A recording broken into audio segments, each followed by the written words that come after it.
This is the second Sunday in Christmas. We very rarely get a second Sunday in Christmas. Usually we have one Sunday and then off to the races with Epiphany and getting into heading towards Lent.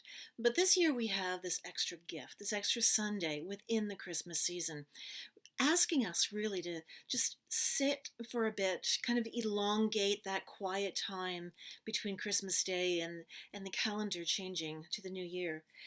This year, we're looking at the Gospel of John. It's called the prologue. It's the first chapter that talks about in the beginning there was the Word, and the Word was God, and the Word was with God. And we all know it. We've heard it so many times.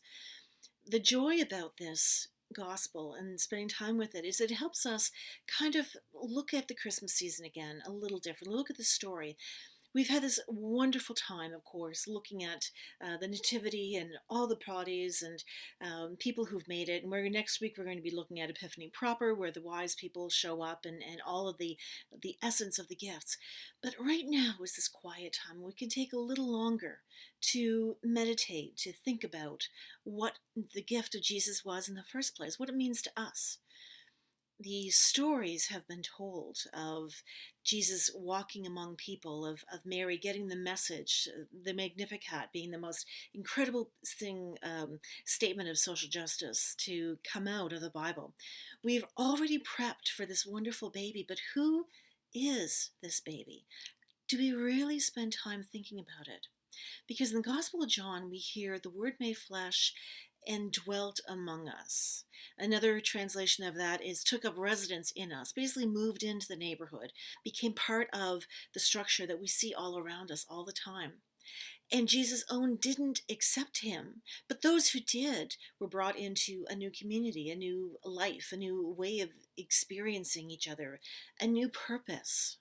I mean, revolutionary, wonderful, awe-inspiring words that Jesus didn't just come as a baby. Jesus came with a message. Jesus came as an entity to change the world, to change us, for us to be a little more engaged in the world that God had created and that we were asked to be partners in. That's one of the really neat things about Christianity. At its base core, it is a lifestyle. And when you transition over from being just a weekly practice or an occasional practice into being a lifestyle, that's when you really grasp all the meaning of all of these words. And how do you translate that into a lifestyle? How does that transference happen? Because it's part of what is encouraged every Sunday that we gather, or any other day. It's part of what's encouraged when we ask people to read and to study and to meditate. It's part of what we encourage when we ask people to live it out. Be the hands and feet. That's what we're supposed to be. And all of those things can get you so busy that you forget that they're connected to a central idea that God resides in us, that by the very birth on Christmas Day, we have become a new people. And it's not just about how many times you warm a pew, and it's not how many times you volunteer or put in face time at a social cause. It is to do this because you have allowed Jesus into your being. And I don't want to get caught up in the language of personal savior and welcome Jesus into your heart and all that kind of stuff, because that really doesn't fully grasp what we're talking about. We're talking about a personal transformation, something that is new in us, something born new every time we spend time looking at the manger, every time we spend time meditating on the words of John 1. John was a witness, and we are called to be a witness to the transformative powers of Jesus. As a witness, much like in any legal trial, in any kind of presentation of evidence, we are called to share what we know. So Christianity is not a hide it under a bushel kind of faith.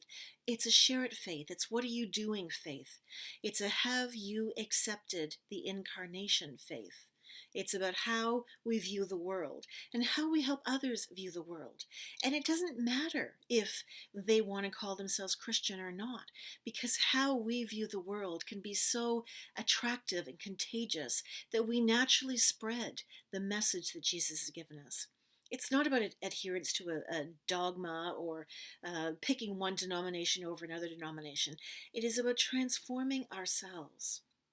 This time, this low time between Christmas and when the rest of the world gets going again in the early January, we have an opportunity to really kind of sit with this.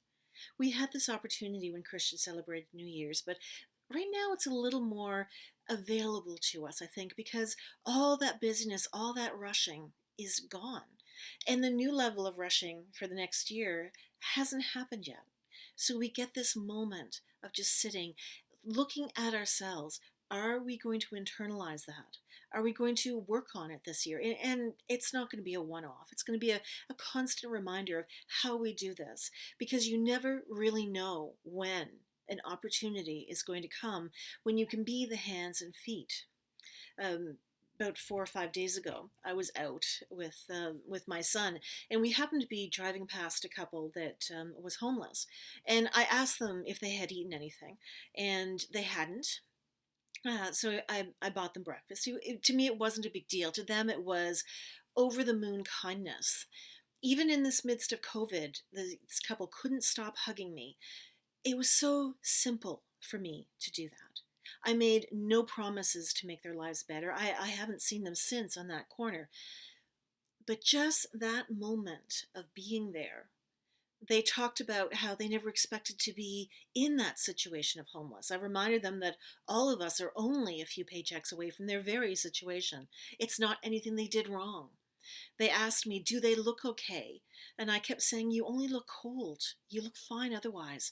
But that need for pride, that need to matter and be seen. They said, you're the only person who has taken time to talk to us as a person since we got here. That was 6 months before. Talking to someone, a stranger, as they are regular human beings, is such a part of God in us, of the incarnation that we celebrate in Jesus Christ. This was just a run of the day, kind of not planned, happenstance kind of experience, but they happen all the time. And these are the moments of miracles that we can talk about and see when we acknowledge that God is part of our lives. I could have driven by. I would have never have thought twice about it, except that there was something in the moment that was so God significant that I had to be part of it. I couldn't just walk away. And that's some of the transformative powers that we're talking about, the real understanding of the nativity, of the manger, of Jesus coming to us, of God taking flesh, human form, and dwelling among us, living with us, being our neighbor, being a part of what we do. All of this is connected. The superficiality, the functionality of Christianity, that is not what Jesus and the early church was about. It's nice to have. I mean, we like our churches and we like our social gatherings, and there's nothing wrong with that. But that is, if that is all we see of the Christian church, we've missed so much of this sense. And John 1 can help us find it. The Word became flesh and dwelt in us. Not around us, not in a church building, not only to be attained on Sunday, not only to be gone to if we're look okay, smell okay, act okay, speak okay, but that all of us have this experience. And the acknowledgement that a lot of people are not going to recognize it, not going to want it, not have anything to do with it. But for those who have accepted it, have internalized that gift, a new world is created, and we can see it every single day. So I encourage you, take some time this second Sunday of Christmas. Relax with the Word. Just think about it. Have some music around you if you want, some relaxing music. Light some candles. Do whatever it is you do to kind of get in that meditative zone and really spend some time thinking about what it means that God came to live in you, to be with you, to reside with you, to change your life. What will that mean? All of us can find opportunities then to create miracles for other people and to get those miracles ourselves. This is the true meaning. This is the wonder. This is why we've just been celebrating. This is something to carry on. And this is something that I encourage you to go forward with as your walk of faith continues.